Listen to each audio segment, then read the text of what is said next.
Hello again, it's Lock Noob and this is part 2 of my ultimate guide to lever lock picking. If you haven't seen part 1, please go look at that. That's all about the terminology and the types of lever locks that are out there. Well worth a look so that you can understand some of the terms which I'm using today. This video, this part 2, is going to be about lever padlock picking, a topic I have covered quite a few times separately, but I'm going to try to do a comprehensive overview today.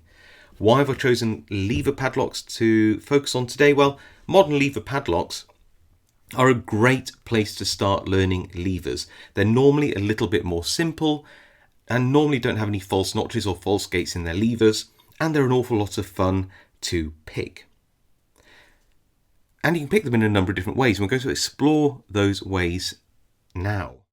The first technique we'll be looking at is one which works on a few lever padlocks, which just involves a hex key to tension and a ground down key for picking. Then we're going to look at picking using lever wires for either picking and or tensioning. We'll then look at commercially available lever padlock picks, although to be fair, you could make these yourself.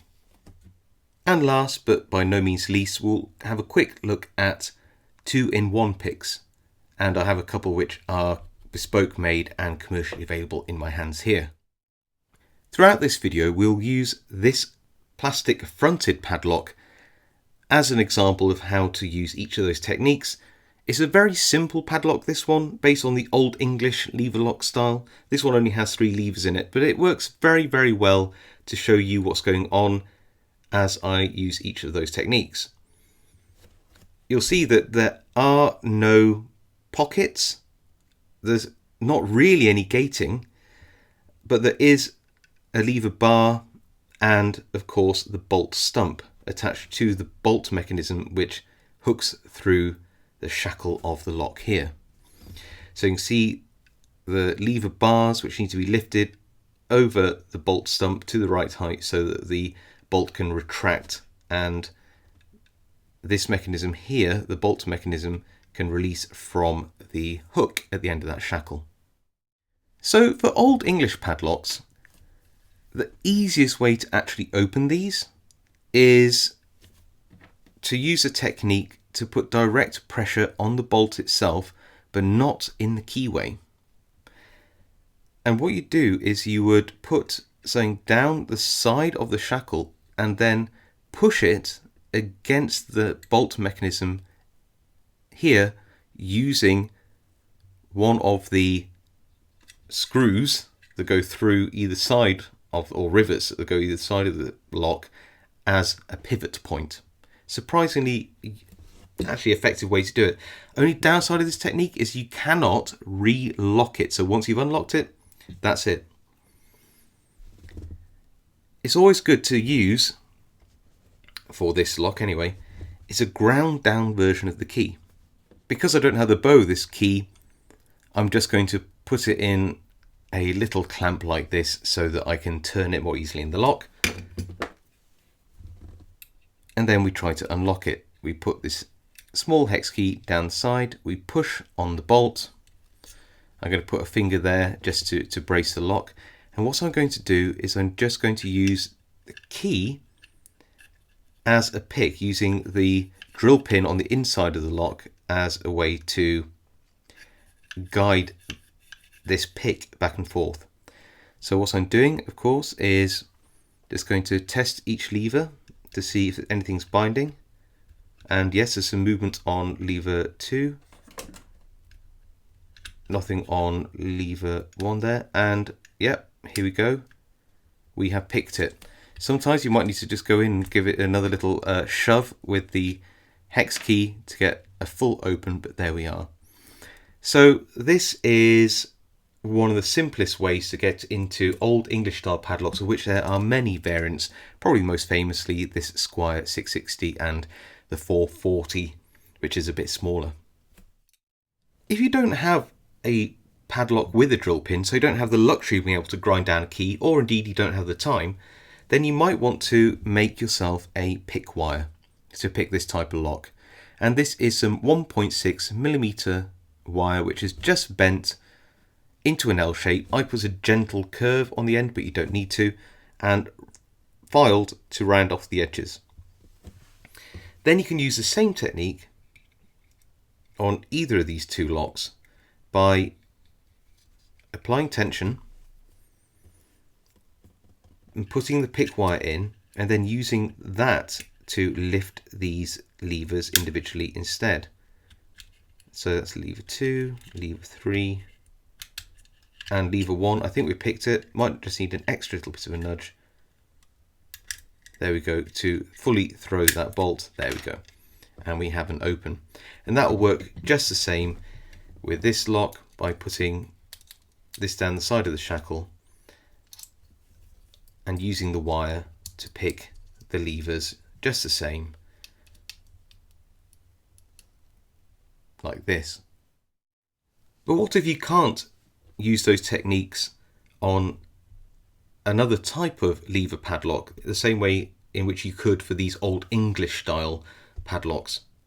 Well, then you might need to get yourself or make yourself something like this commercially available set. And all this is really are some cut down key blanks. They've been cut down to just leave the bolt step on the key, and if you look, it's flat on one side, which gives you enough room to put in a lever wire, which I have that lever wire here, and that allows you to tension using this tip and pick using the wire in the lock. And because different locks have different keys and different keyways, you can get a range of different size tips for such a pick. So going back to our example padlock, we can actually use this cut down key, which I was previously using as the pick, as the tensioning tip. So I'd put that in. I would then put my lever wire in. This is a commercially made one.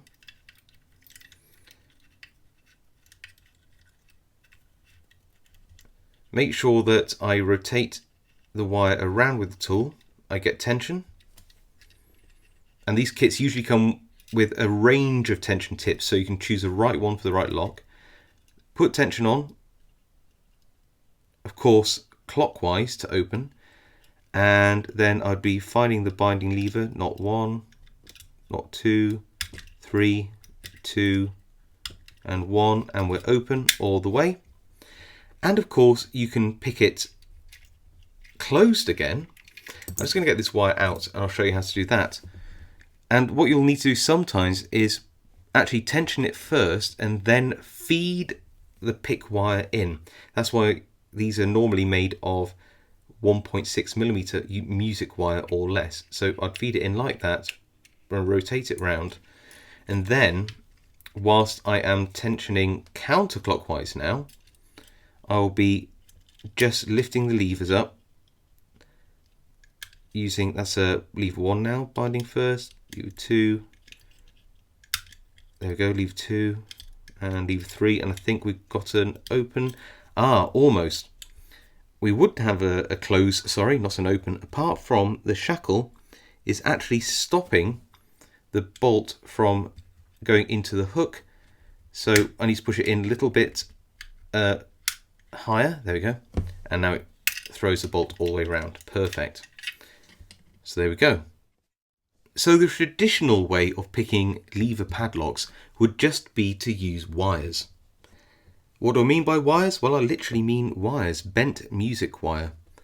And you have two types, some for tensioning, and these are usually thicker. The one at the top here is 2.5mm, but they can be thinner like this one, which is 1.6mm. It depends on the type of lock. And then you need some picking wires, and they can be commercially available ones like this one that came in a padlock pick kit, or homemade ones like this. If we were to tension a lock with a drill pin, I would suggest using a tensioning wire which is roughly the same height as the keyway. At least start there and either file or snip it back until it is the right height. Then I would tension by pivoting off the drill pin in the talon of the lock itself. If you have, and that can be the same for this Trouble Cruiser here, if you have a lock which doesn't have a drill pin, then you can either do something similar by tensioning on the talon of the lock and then resting your thumb here to support the tensioning so it doesn't slide down into the lock, or just get a wire which works from the bottom of the keyway like this, and then that will go all the way up into the lock and reach the talon that way. Once again, for the purposes of the demonstration, we will use this see-through lock, and I will be tensioning using this wire pivoting off the drill pin just like that. So I'm tensioning clockwise and I'm picking clockwise at the same time. So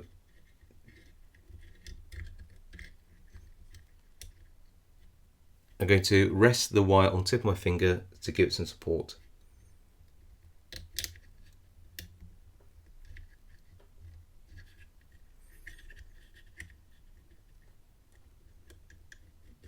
Nothing on 1, nothing on 2. Oh, something on 3 there.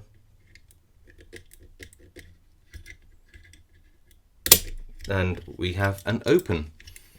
There we go.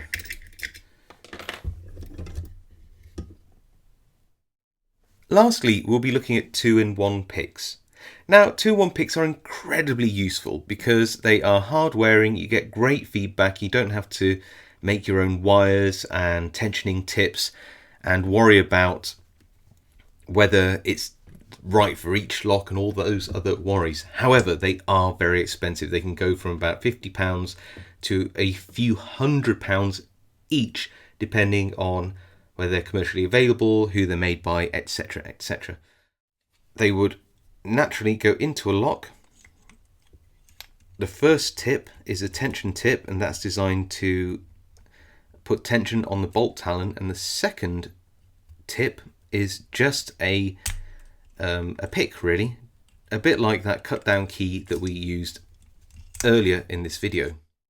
I'm going to demonstrate this commercially available modified Chinese 2-in-1 pick tool to pick one of the most common lever padlocks around, the Squire 660.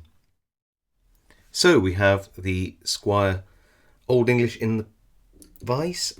I'm going to insert the tensioning tip or the 2-in-1 and rotate that round until I feel it just linking in with that bolt talon. So it's captured that talon now. So I've got tension on the lock. I can put medium tension on by just keeping this wheel turning nicely clockwise. Now the pick tip here isn't in the lock, so I need to insert that in and just try to find a lever, and if it isn't a binding lever it should have a little spring to it.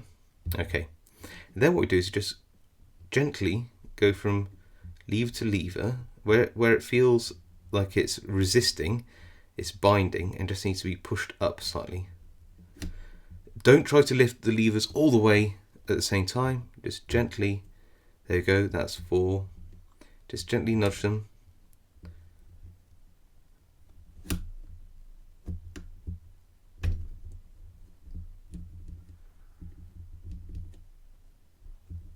That was 2.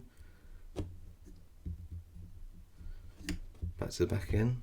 4 seems set. 3 seems set. 2 and 1. And hear that click? That means it's open. There we go. So it's that easy with the 2-in-1s. You know, it gives you a lot more control. But of course, they are very expensive unless you make your own, in which case you need the skills and time and resources to be able to do it. And of course, now it's open, you should be able to pick it closed. To pick it closed, you do sort of the opposite action.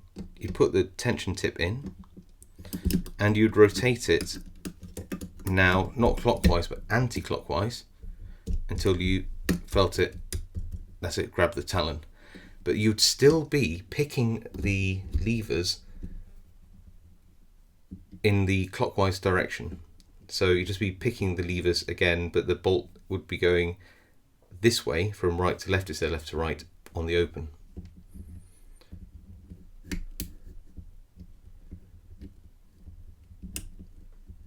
On some padlocks, you only need to pick one lever.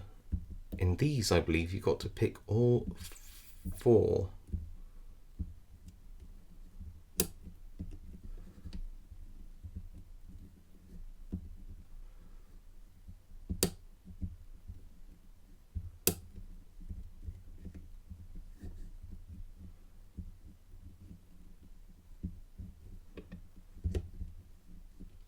Okay, that's lever 1.